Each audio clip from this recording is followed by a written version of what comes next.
sir. Morning. All right. Tell us more on why you are here. Yes. Very, very simple.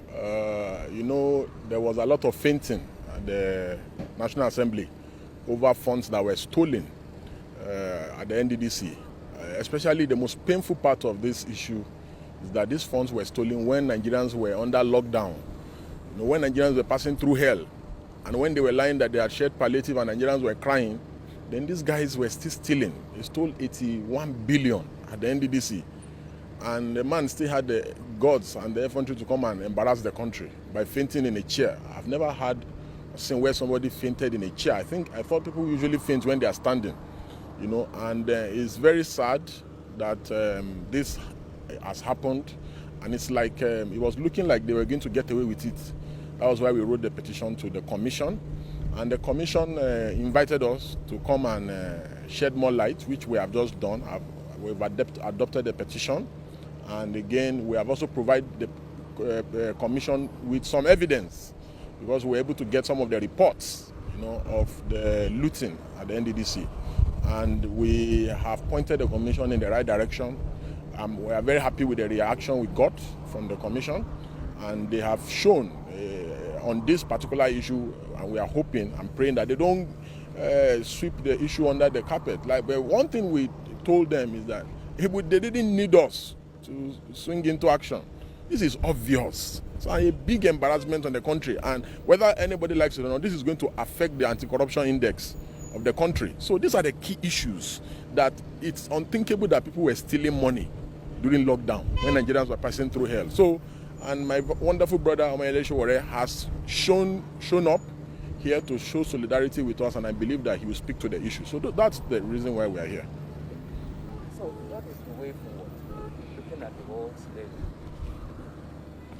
You see, there's a fundamental problem with how we headhunt our officials. If someone pays 6 billion naira to become a minister, what do you expect him to do? He will go right to the job of recouping his investment. This particular ministry that has been indicted officially at the National Assembly, the minister, good luck, Akpabio. I know you may not want to use this because you're all afraid of them, but I'm not. Reportedly spent over 6 billion naira to get the minister. By the time he got the job, he also had a case hanging at the EFCC that was about how much money he stole when he was governor of Akwa Ibom State. So when you have characters like this managing huge amount of funds, it's like asking a cat to manage your dried fish for you. This is the only result you can get. But it also shows that the anti-corruption fight in the country is a joke. The EFCC has completely been muzzled and demobilized as well.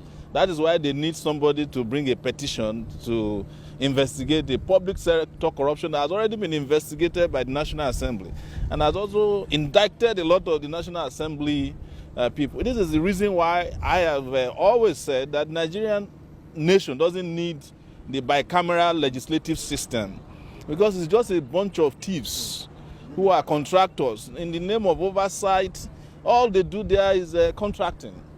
And when you have National Assembly members who are contractors, they cannot make laws. They can only steal. So I came here to support our brother and to let Nigerian people know that you can now see that your solution doesn't lie in the hand of your oppressors. At all. Yeah, you just have to take the bull by the horn. There are examples all over the world right now that shows that when people are denigrated in the manner that Nigerians have been maltreated these days, they just have to rise up. You cannot trust the National Assembly to investigate and get any result from this nonsense. They are part and parcel of it. You can't get the EFCC to do anything. They are waiting for a petition.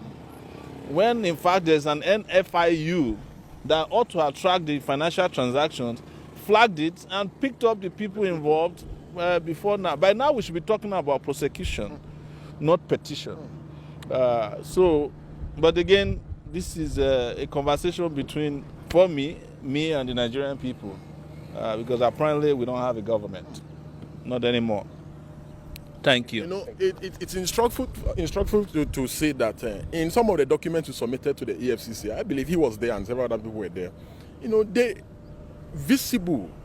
are looting NDDC money through churches, through schools that are owned by them.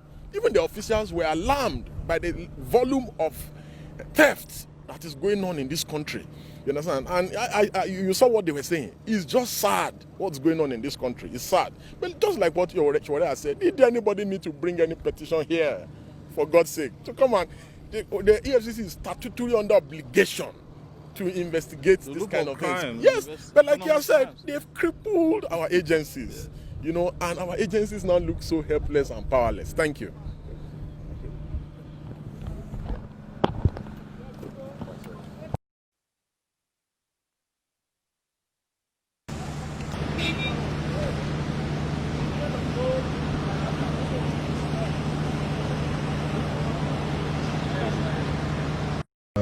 The Executive Management Commission.